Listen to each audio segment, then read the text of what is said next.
రెండవ భాగంలో మనం చివరిగా చెప్పుకున్న సంగతులను ఒకసారి గుర్తు తెచ్చుకుందాం. ఎన్రికో ఫెర్మి ఏమనుకున్నాడు?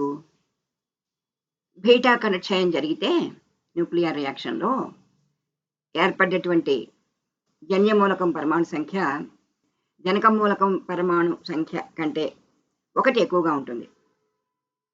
కాబట్టి యురేనియం అంటే 92వ మూలకాన్ని లక్ష్యంగా తీసుకొని దాన్ని న్యూట్రాన్ చేత తాడనం చేయిస్తే బీటా కణక్షయం వల్ల యురేనియం తర్వాతి మూలకమైనటువంటి 93వ మూలకాన్ని తయారు చేయవచ్చు అని ఊహించాడు.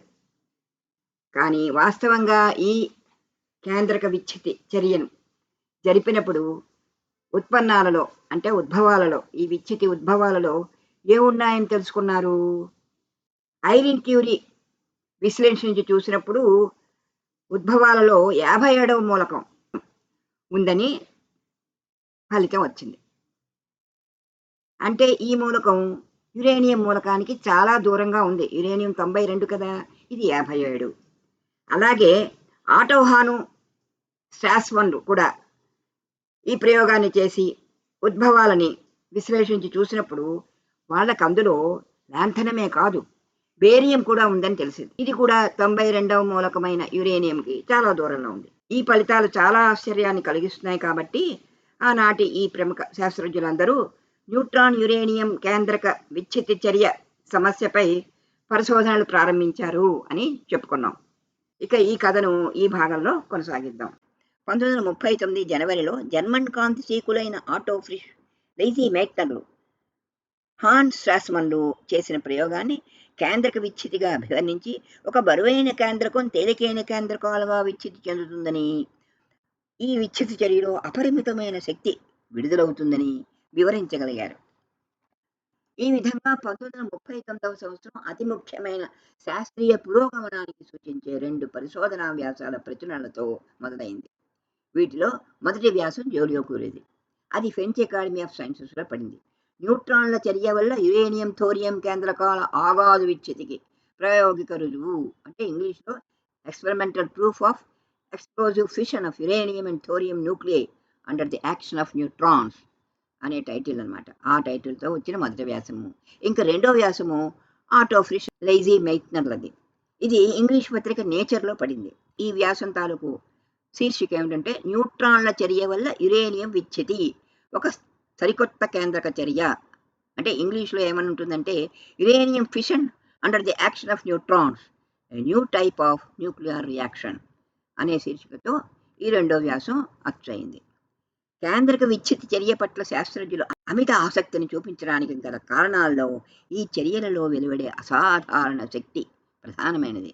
1905 సంవత్సరంలోనే ఐన్స్టీన్ ద్రవ్యరాశిలో అపరిమితమైన శక్తి బంధింపబడి ఉందని చెబుతూ శక్తి ద్రవ్యరాశుల తుల్యతను E=mc² అనే సమీకరణ రూపంలో సూత్రీకరించాడు.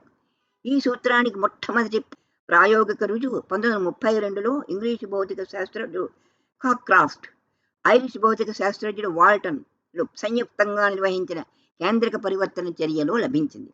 వేగంగా చలించే ప్రోటాన్లతో లిథియం కేంద్రకాన్ని తాగించడం ద్వారా శక్తి విడుదలను గమనించారు. ఈ చర్యలో కొంత ద్రవ్యరాశి అంతర్ధానం కావడాన్ని గుర్తించారు. ఐన్స్టీన్ ప్రతిపాదించిన ద్రవ్యరాశి శక్తి తుల్యత సమీకరణాన్ని ఉపయోగిస్తూ 1 గ్రాము ద్రవ్యరాశిని పూర్తిగా శక్తిలోకి మార్చగలిగితే ఎంత శక్తి పుడుతుందో సరదాకి ఓ లెక్క కట్టి చూద్దామా?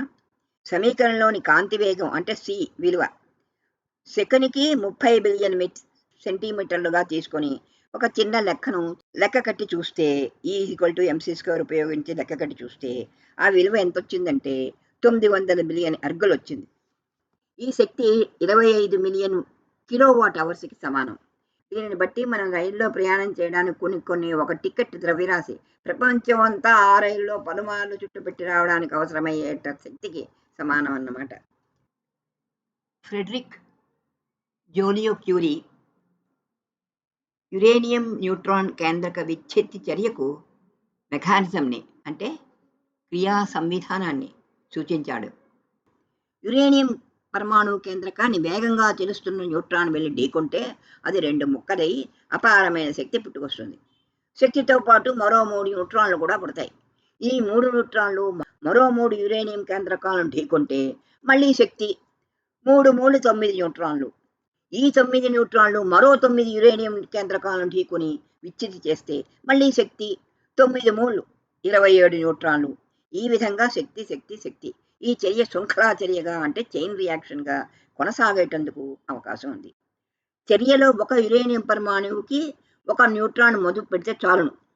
విచ్ఛితి ఒక్కసారి ప్రారంభమయ్యాక అది స్వయం పోషకంగా చర్యలో పుడుతున్న న్యూట్రాన్లతోనే కొనసాగిపోతుంది. ఇది విస్ఫోటనానికి దారితీస్తుంది. చర్యను నియంత్రించుకోగలిగితే చర్య నుండి పుట్టిన శక్తిని మన అవసరాలకు వాడుకోవచ్చు. జోలియో క్యూరీ ఇచ్చిన ఈ మెకానిజం అంటే చర్య సంవిధానం మేధోపరమైన సిద్ధాంతీకరణాలకి అనుభవంలో ఎదురయ్యే సమస్యలకి పొత్తు ఉండదు. ఈ ప్రయోగాన్ని వాస్తవంగా నిర్వహించినప్పుడు యురేనియంని ఎంత మొత్తంలో తీసుకున్నప్పటికీ ఎటువంటి ప్రేలుడు సంభవించలేదు. యురేనియం కుప్ప నుండి నలువైపులా కొన్ని చితుకులు అత్యంత వేగంగా జల్లబడ్డాయి అంతే. యురేనియం కుప్ప కొంత వెచ్చబడిందే తప్ప అంతకు మించి ఏమీ జరగలేదు. అంటే విచ్ఛితి చెందుతున్న యురేనియం కేంద్రకాలు చాలా తక్కువగా ఉన్నాయన్నమాటే కదా. చర్యలో పుట్టిన న్యూట్రాన్లు తిరిగి యురేనియం కేంద్రంలోకి వెళ్లకుండా లక్ష్యం తప్పి దారి మళ్ళీపోతున్నాయి. జోలియో ఊహించిన శృంఖలా చర్య అంటే చైన్ రియాక్షన్ జరగటం లేదు. వాస్తవంగా శృంఖలా చర్యను స్వయం పోషకంగా అంటే సెల్ఫ్ సస్టైనింగ్గా జరిగేటందుకు అనువైన పరిస్థితులను కల్పించాలన్న నిర్ణయానికి పరమాణు శాస్త్రజ్ఞులు వచ్చారు. అప్పట్లో ఫాసిజం నుండి తప్పించుకొని పారిపోవడానికి ఇటాలియన్ భౌతిక శాస్త్రజ్ఞుడైన ఫెర్మీకి యునైటెడ్ స్టేట్స్కి వలస పోవాల్సిన పరిస్థితి ఏర్పడింది. అతను శృంఖలా చర్యపై పరిశోధనను కొనసాగించాలనుకున్నాడు. కానీ అతని దగ్గర అందుకు సరిపడినంత డబ్బు లేదు. ఫెర్మీ చేసిన ప్రయోగాలు అత్యంత శక్తివంతమైన పరమాణు ఆయుధాన్ని తయారు చేయగలవని, ఫాసిజంను ఎదుర్కోవడానికి పనికొస్తుందని అమెరికా ప్రభుత్వాన్ని నమ్మించవలసి వచ్చింది. అప్పుడు ఐన్స్టీన్ అమెరికా ప్రెసిడెంట్ రూజ్వెల్ట్ని యురేనియం పరిశోధనకు ఆర్థిక సహాయాన్ని ఫెర్మీ ప్రొఫెసర్లకు అందించమని కోరుతూ వారి పరిశోధనా ఫలితాలు అతి త్వరలోనే యురేనియంను అధిక శక్తి ఉత్పత్తి పదార్థంగా నిరూపించగలవని హామీ ఇచ్చాడు. ఆ రోజులలోని అంతర్జాతీయ పరిస్థితుల గాంభీర్యాన్ని దృష్టిలో పెట్టుకున్న రూజ్వెల్ట్ వెంటనే ఫెర్మీ పరిశోధనకు తన అనుమతిని తెలియజేశాడు. అత్యంత ప్రమాదకరమైన కేంద్రక శృంఖలా చర్యను నిర్వహించడానికి ఫెర్మీ 1941 చివరిలో సన్నాహాలు ప్రారంభించాడు. చికాగో విశ్వవిద్యాలయంలో వాడుకలో లేని స్టాగ్ఫీల్డ్ స్టేడియంలోని స్క్వాష్ కోర్టులో ప్రయోగానికి అన్ని ఏర్పాట్లు పూర్తయ్యాయి.